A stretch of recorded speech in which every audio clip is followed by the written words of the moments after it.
All right, man. So, how'd you first get into whitetail hunting? So I always say this. So there's typically people think of whitetail hunters, multi-generational. They hunted with their dad hunted with their dad. I married into hunting.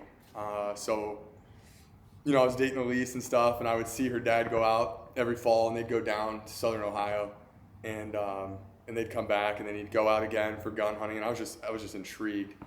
And so I think it was it was before we got engaged, and I told him, I said, hey, if we end up getting married, you got to take me hunting. And he's like, absolutely. So we got engaged, we got married in the fall.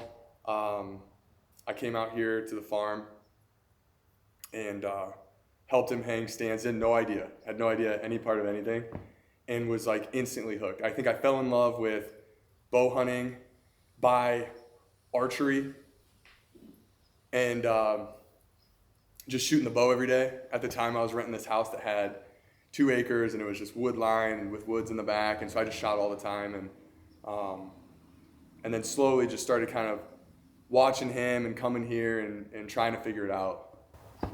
Yeah. So, would you say he's the most influential person when you're like first learning? Oh yeah, yeah, yeah. So he taught me everything. He taught me the basics. Showed me how to shoot. I remember the first time I shot the bow with him. I had welts like this big, like bloody welts on my forearms because I didn't know how to hold the bow right or anything. And Yeah. but yeah, he showed me everything. So even to today, like for the sit today, I still threw it at him like, hey, I sat here, I saw this. What do you think? Like, think I should still hit it? And I always bounce stuff off of him. Yeah. So, this farm that you're on, I mean, it's a special place. Is this where you first hunted whitetail? Yeah. So, do you remember the first hunt? Yeah. So Still, walk us through, yeah. to this day is still the most insane hunt I've probably ever had. It was today, Halloween, 2017. It was madness. So it was true pre-rut, just like it is now. Like we're seeing, chasing. He had so before we started doing Western stuff, obviously, and so he would spend just countless hours here at the farm. The farm was manicured. We had split crop of the lower field of corn, soy, oats. Like it was amazing. I've shown you pictures, and he had access points through the corn, which was I thought it was the coolest thing ever. It was like the only thing I could equate it to at that time was like going through a corn maze, and it would open up to the Trojan, which is this big like elevated box blind that they made on a wagon cart. It's super cool. So we climbed up in there. I didn't know what to do, what to expect, and he's kind of walking me through everything. And I have the note file in my phone. This is a habit he always had me do. And I don't know where he picked this up, if something he did or he got from like Donnie Vincent, but he writes every hunt down. When, what he sees, when he sees it. And so I have that note file, and I want to say we saw like 20 deer. And it was just insane. Like typical Ohio magic, the wind, the trees, the colors. And actually there was a 10 point that walked broadside in front of us, and he showed me how to open the window. He opened the window for me. I drew full draw. I held on him, and he told me, okay, good, let down. That buck needs another year. And I was like, I didn't understand, anything about it, but so we let it go, let it walk, and just an insane hunt. To this day, still easily top 5 hunts of everything I've ever done. It was crazy. So, you've hunted, when was that? What year was that? That was 2017. Today, 2017. Halloween right. in 2017. So 8 years ago. Yeah. Roughly. So in 8 years of hunting, what's like some of your most memorable hunts? Here on the farm?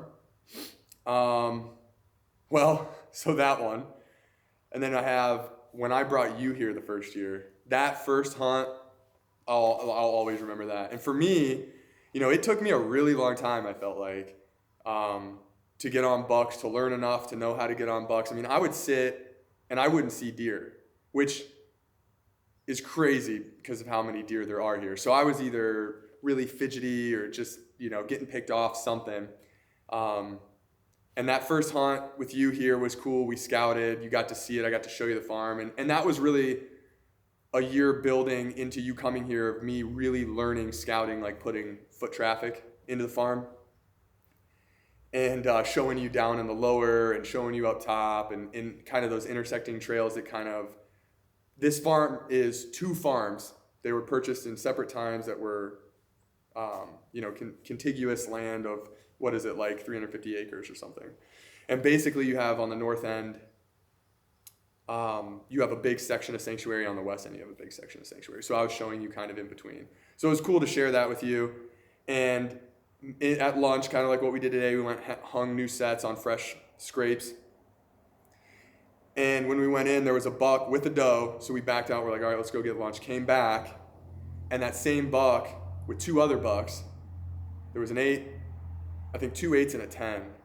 And they were tearing. They tore right in front of us, 20 yards in front of us on the road with the Kubota, with a brand new box of a stand. They didn't care about us at all. Tore after that doe. And we're like, yep, we're going to hang here. And then we hung it. And very early in that sit, I shot what was my first whitetail buck. And it was just an insane feeling. It was amazing. So that's, that was probably that's my top memory. That is a success with bucks. Yeah. Good. So, I mean, you've pretty much bow hunted the farm exclusively. Yeah. Right? So. Yeah.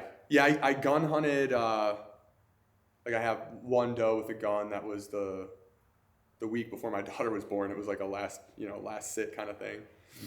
So why archery? Why bow hunting? Why not hunt a gun, especially starting out 2017? Why bow? So in Ohio, the season opens with archery. So it's probably, my father-in-law's a big gun hunter as well. So it could have went either way probably. I was always like, even as a kid though, I was very drawn to like a bow and an arrow. I had a toy, like fiberglass, like a little Sioux fiberglass yellow bow that I would shoot in the backyard and had no idea what I was doing. So I think I was always drawn to it. But I think the way that the season opens and the way that it's, last weekend of September starts archery. Archery season goes from then until February. And in Ohio, you have gun for a week, a bonus weekend. You get a weekend of muzzleloader. And we did them. I sat all of those with him. But I had more opportunities to come and sit with the bow. And I don't know, I think too, I was like watching YouTube and watching Dudley and watching Cam and watching these guys, and they were I just always consumed a lot of archery content and was kind of like, I'm not gonna hunt with a gun. And it's been recently that I have just been open to hunting with anything and just to extend my time. Like we do doe management and I'll do a rifle and it's fun, but the bow, there's something about it, the way you have to hunt them, the movement. I don't know. I'm just obsessed with it. I'm obsessed with, having to draw and not get picked off, shot placement, having to know how to hold the whole thing, the sound of impact, trailing them. It's in my experience, it's completely different with a gun, and I just like the distance you're at, especially like hunting the timber, which is like definitely a favorite of mine. Yeah. And Joe's calling me right now. Yeah. Did you get it? Yeah. Let me answer it.